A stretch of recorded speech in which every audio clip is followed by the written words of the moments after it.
little bigger. I mean, but it's all hard muscle. It's not like water stuff like Schwarzenegger, which I know is in good shape. But I mean, you guys are in incredible shape. It's amazing. Thanks. We're trying.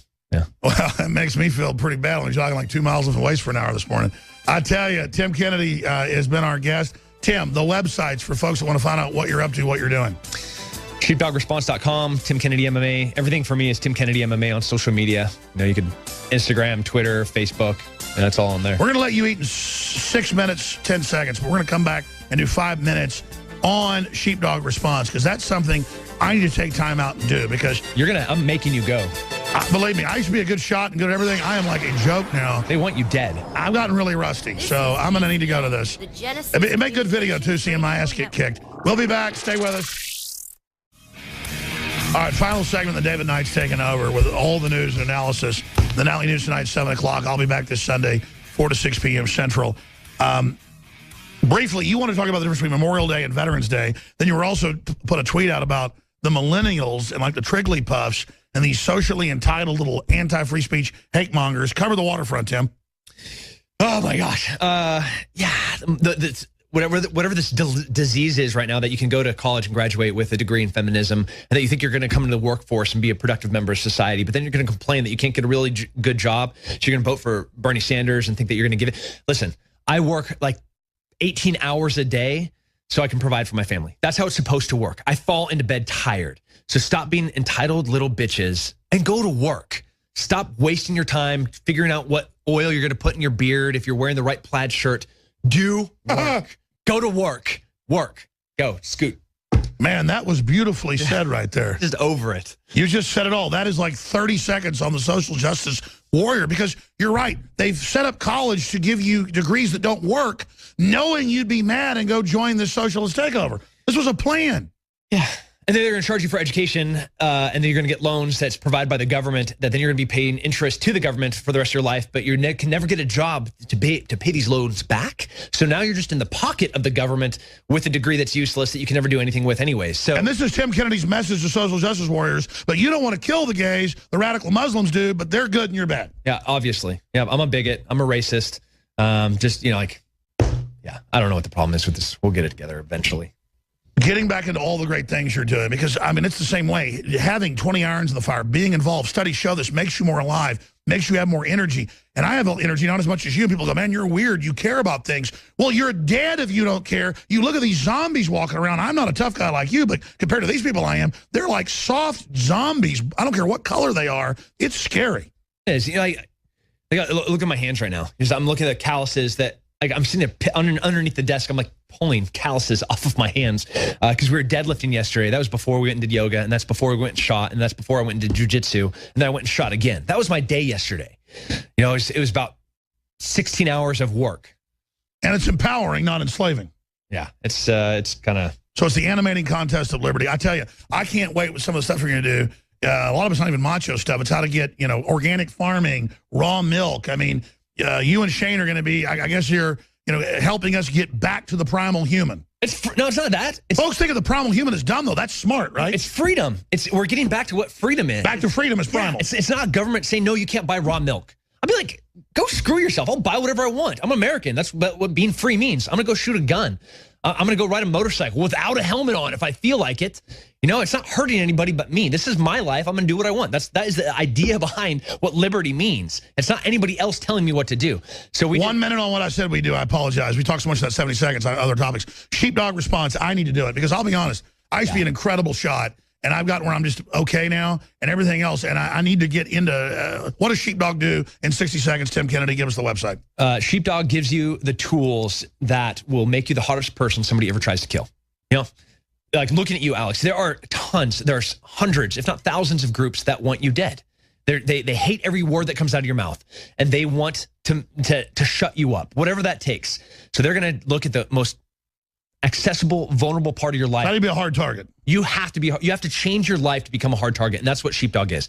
We show you where you're weak. We show you where your deficiencies are. We show you for situational awareness, biometrics, atmospheric, shooting, hand-to-hand combat, self-defense. We give you kind of a baseline. We can't give you everything in a week. We put you on a course to hopefully change your life. Roadmap. A roadmap. We line it out. You got to follow this to change your life so that When somebody tries to kill you, it's going to be one hell of a fight. And people think, oh my gosh, I don't want to be all paranoid. No, it's animating to be involved and aware of your environment. That's what humans are supposed to do. Yeah. I watch people go into like a supermarket now. They're looking down at their grocery list. They have no idea what's even around them. Just pull your chin. It's like folks walking out in front of buses or just... all the time. It's like we've lost our minds. We're so attached to these little electronic... Amazing. Tim Kennedy, it's great to be working with you. Love you. Very exciting. Welcome back to the Alex Jones Show, this fourth hour. I'm David Knight on this Friday, May 27th, 2016. We've got some amazing news here. And, of course, it's interesting when we look at this video game where they're portraying Alex Jones as a transhuman terrorist. I just got this tweet from my son talking about what's going on in the Marvel Comics world, the Captain America Marvel Comics world, where they are portraying all of the people who are fighting for their rights against government oppression with, I think, and many of them have pointed out how it's illegal for the government to own this land. The people who have stood up to this process, who have tried to get the government to be accountable to the Constitution, are now villains, and they are now being linked by the Marvel Comics people with the Red Skull. That's right. This is Goodwin's Law being taken to comic book caricatures. But that's truly what it is. The guy who is the Nazi from Captain America, the Red Skull, is now buddies with the Bundys. That's the way they're doing it. But let's take a look first at this Alex Jones. We're gonna play you some excerpts in terms of the attacks that have been coming fast and furious against those people who are fighting what many have called the sagebrush revolution. We're going to play a couple of back and forth from the hit piece that the Washington Post put out on that group. So it's not just Marvel Comics, but it's also the Washington Post. But let's take a look at what's happening in the video game world. They're coming after Alex Jones, depicting him as a transhuman terrorist. Now, Alex Jones is not going to become a transhuman, okay? But they want to portray him, nevertheless, as a terrorist, just as Marvel Comics wants to portray patriots who are standing up for property rights they've had for century and a half, that are being driven off of the land, being shut down by the government. Now they're depicting Alex Jones as a terrorist in this video game trailer. Let's take a look at this this trailer here. God-given rights to defend our will. In a sign of their anti-augmentation sentiment, thousands are. It doesn't matter how many idiots you get out there on the street. We will not relinquish our limbs. Do you understand? What's happening on this planet is a mass fear-mongering, and the mainstream media pushing this narrative. The officer suffered severe facial Incident after incident after you need to be afraid because they are coming for you. We will not be made slaves to corporations. Okay, so that's actually kind of funny parody in the sense that he's got like a Piers Morgan moment there. And this guy that you see yelling, we will not relinquish our limbs, okay? He's got an artificial arm that he's doing it. So I guess that's he has the right to keep and bear artificial arms. That's what they're trying to put out there. Okay. Now, Mark Dice looked at this, and he pointed out in this article by Don Salazar, you can see the entire clip. We're going to play another part of it. For the trailer for the game. You can see that at Infowars.com in Don's article, Alex Jones depicted as a transhuman terrorist in a new video game. In that article, he quotes Mark Dice, who says, this new video game is both interesting and disturbing. It raises some serious questions about the coming transhumanist technology, but it also appears to depict Alex Jones from Infowars.com as a transhuman terrorist who's behind a series of truck bombings that are designed to attack humans who are trying to round up the AUGs, those who have augmentations, and put them in a concentration camp because of their technology's malfunctioning, causing them to be a danger to others. Let's play another clip. They've got two clips out of this trailer for the video game. Let's play the next clip. What's their plan for us? Why are they building concentration camps? What's going on out there? reports of multiple fatalities. Only one way to deal with these bloodthirsty fanatics. A lot of people died. Okay, so we're just paranoid.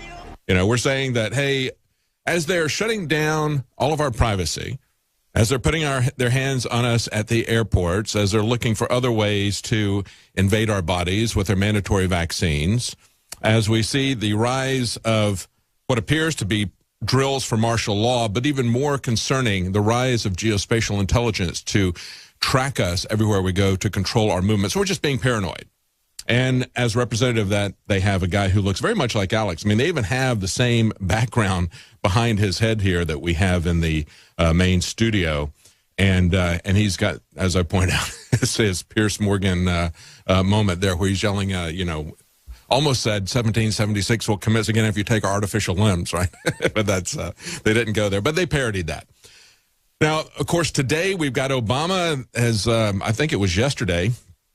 No, actually it was today. He's in Hiroshima. He's calling for a world without nuclear weapons. And this is from The Hill. They quote him as saying, "Death fell from the sky and the world was changed when America bombed Hiroshima."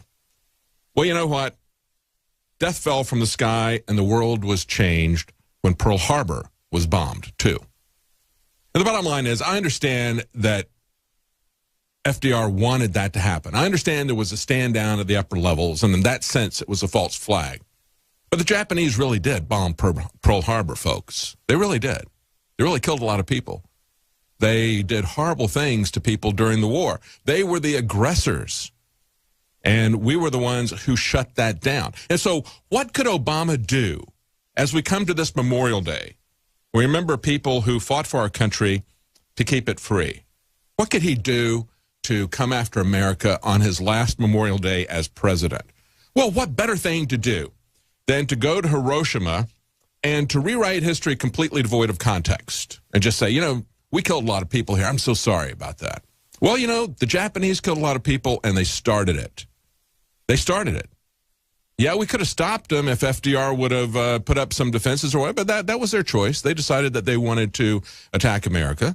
And they needed to bear the consequences. And if we look at the consequences of what would have happened, would there have been more people who would have died if we would have taken it by conventional warfare? When we had, who's the guy that was on The Fog of War?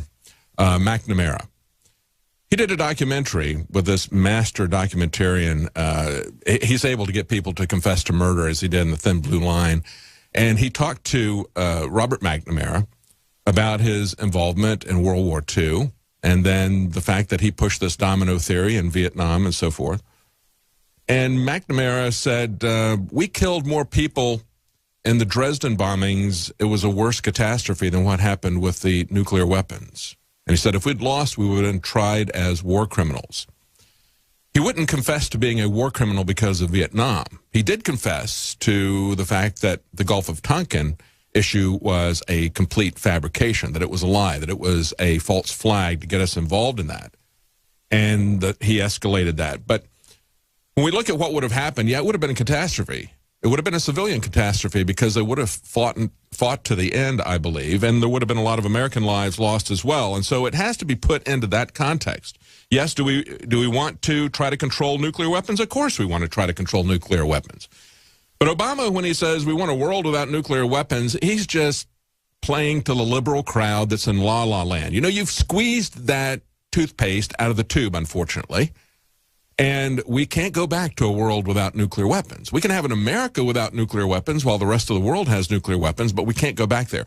Here's the real issue. While he talks about that and portrays himself as being this compassionate individual, he's creating biological, chemical warfare weapons.